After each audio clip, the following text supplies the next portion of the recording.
What's up, dudes? It's Gaz. Welcome to the Warframe video. So today we have the Ninkondi Prime, which is most likely one of the best melee weapons in the entire game. Just going to get it out there right now.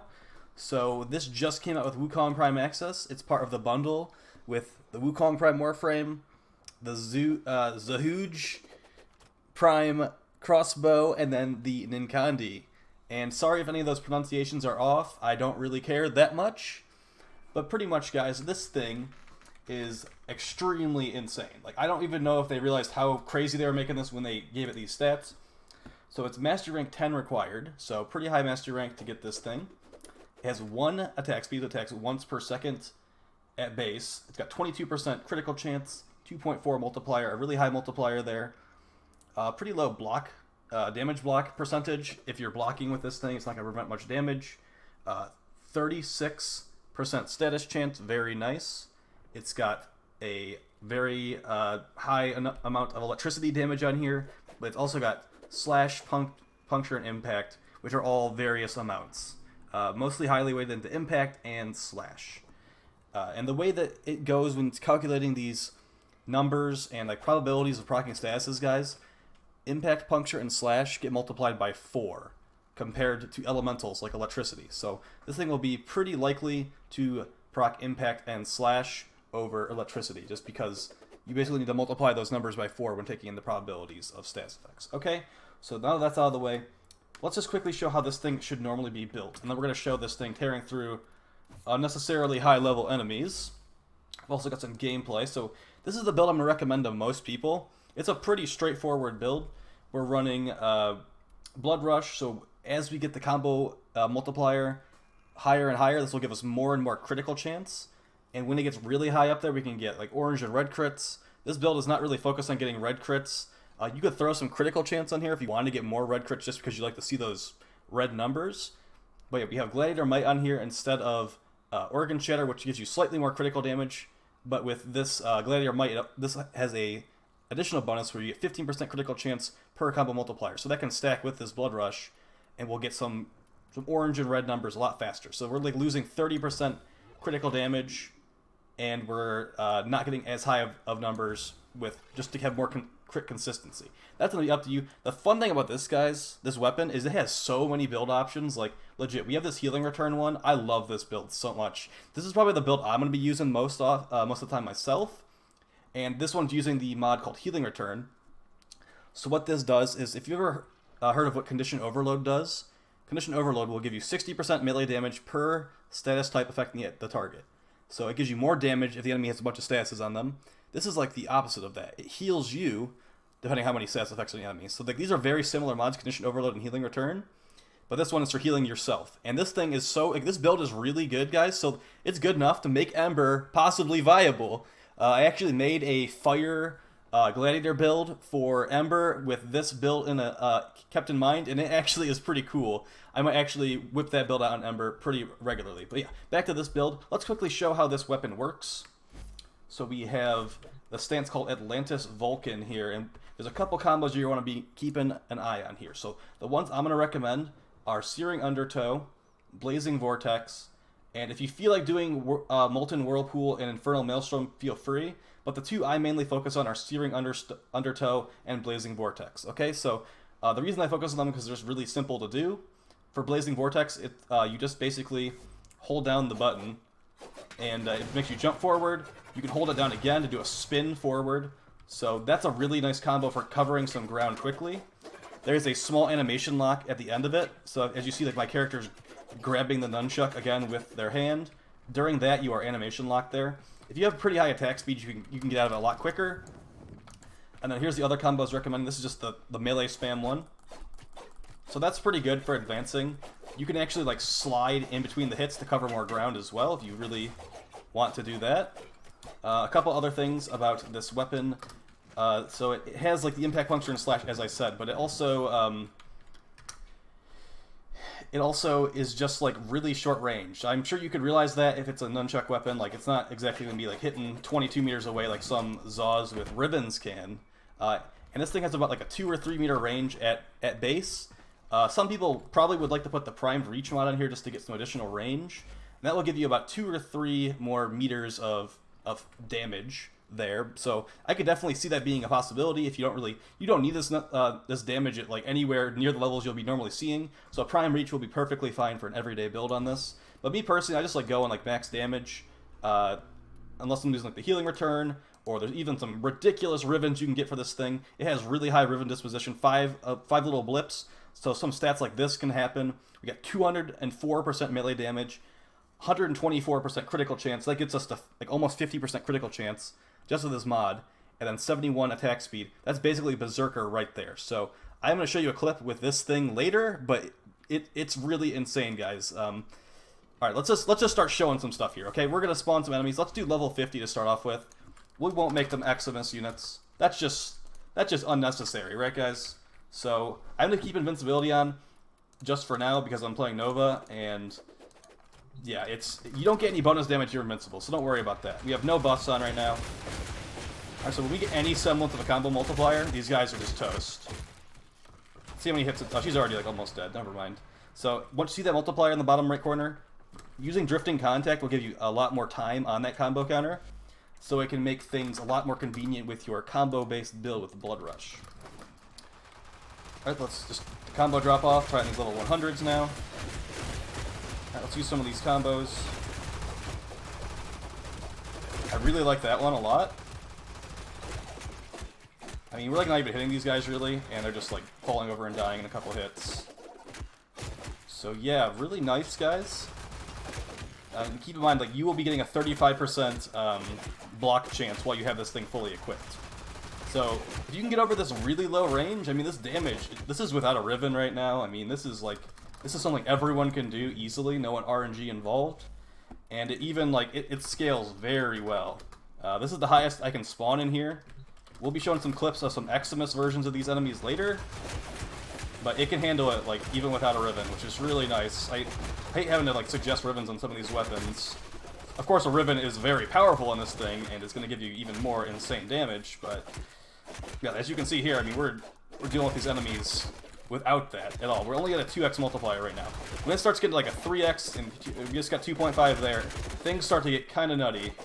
And this is where you'll start seeing lots of red crits if you put any critical chance mods in here. So you could either put what's it called, True Steel or Sacrificial Steel, and you will definitely be seeing red crits at this point. If you have a critical chance Riven, that could be really nice for just seeing more red crits in general. And like that combo is very fast to do. The spinning around one, I really enjoy that. Alright, let's just start showing some stuff with some Warframe buffs in here, okay? So first off, let's first go over some pointers on the stance that we're doing. Okay, so this is straight from the wiki. I'm going to put the wiki page for the stance that we're using in the description of this video, guys. But here's like the general gist of what they were suggesting there. And these people tested this stuff when this weapon was not like the Prime, so I did not use this weapon much when the Prime came out, so I'm going to take their word for it since it's on the wiki. So the big things I'm pointing out here, Molten Whirlpool is consisting of multiple stationary strikes. That's just the E spam one, guys. You just like stand still. Wait, that's not the, that's the right click one. Okay, so that's like an advancing combo. It's pretty nice. You can also slide in the middle of that one. So it's going to be melee, melee, then right click, then melee, melee, melee a bunch. That's the combo they're talking about for that one. That one's really nice for advancing. I don't really normally use that one, but it is nice. I have used it before. And this is a really big tip right here. Because of the way the hold input is registered, you can basically just do the Blazing Vortex one by holding E and then pressing E again. So let's just show that really quick. It says in the description right here, do a melee then hold for Blazing Vortex, which is like the spinning one we were doing a lot there. But the way that the input is registered, you can just like hold it down immediately. And then you hold it down again, you spin it around. That combo is very easy to do. It does really nice damage. It's really fun to spin it around inside of an enemy if they don't die instantly, which they probably will die instantly, to be completely honest. But yeah, let's show it off with some buffs and a Riven here. Okay, so this is the build with the Riven. Yeah, it's gonna be like instant red crits. I'm gonna even use the Nova buff in this clip, guys. So goodbye Heavy Gunner Eximus level 165. No corrosive projection, no Gladiator mods on the frame that would be buffing it anymore. I mean, this is with a Riven though, so it's not exactly something that's obtainable for everyone. I even put a couple shots of the huge Prime in here as well. So goodbye enemies. Getting some 46,000 crits like right off the bat. Yeah, goodbye, goodbye, goodbye. If we get the spin combo off here, that enemy is, I think it actually happens right here. Very nice. Very, very nice. So that's like how it would work if you were like actually using buffs and stuff. We have one right here where we have Garuda doing some just like running in there, just not like even getting buffed that hard. Like we have like a small like 90% damage buff on the melee just because we're low health with Garuda. But even then, like it just tears through them. So the only problem here is we're getting knocked down so many times. So yeah, pretty nice stuff.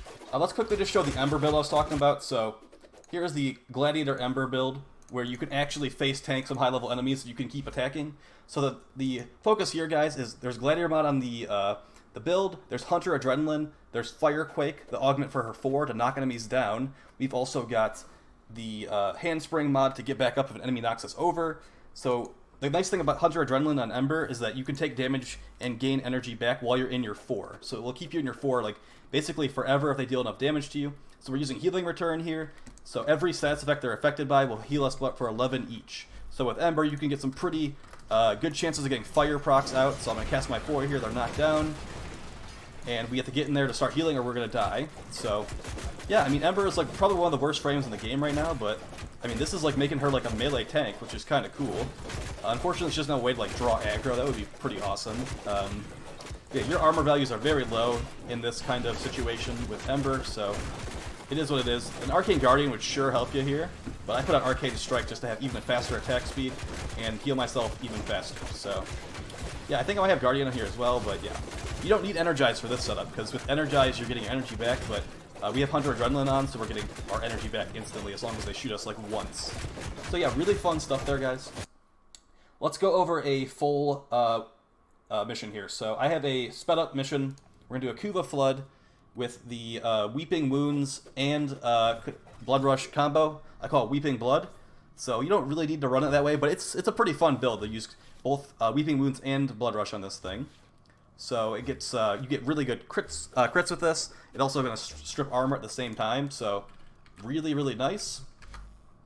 So we're just going over the builds right now. No external buffs, no corrosive projection. I took the Gladiator mod off for this mission, and this is a corrosive build against level 80 to 90 Corpus enemies. And there's a couple, there's some Grineer in there as well because they spawn the Kuva Siphon.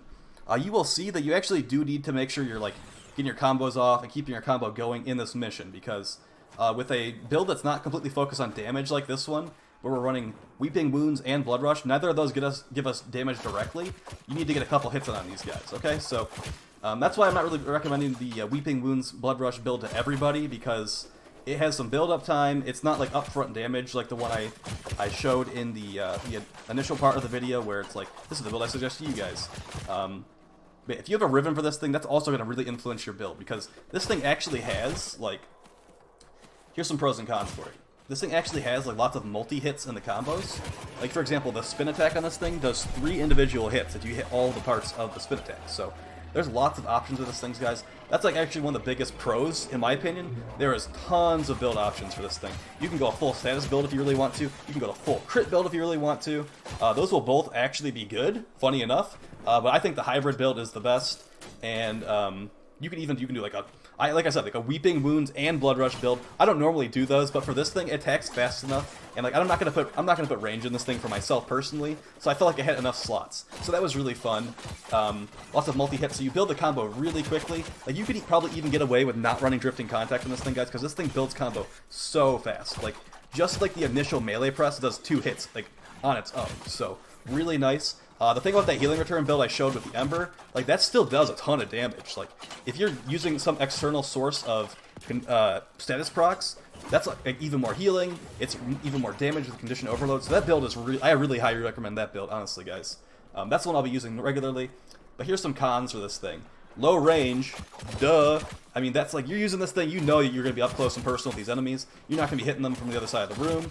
It's a very up close and personal weapon, like I said, probably 2 or 3 meters of range. But it definitely makes up for the low range of that crazy damage, crazy hybrid viability. And then there really aren't that many cons for this thing besides the fact that you might need to max out a bunch of mods to like make this thing have the builds on here. Like Weeping Wounds is pretty hard to get nowadays. Blood Rush, like you can buy those from Trade Chat, but you can't really like farm them very much.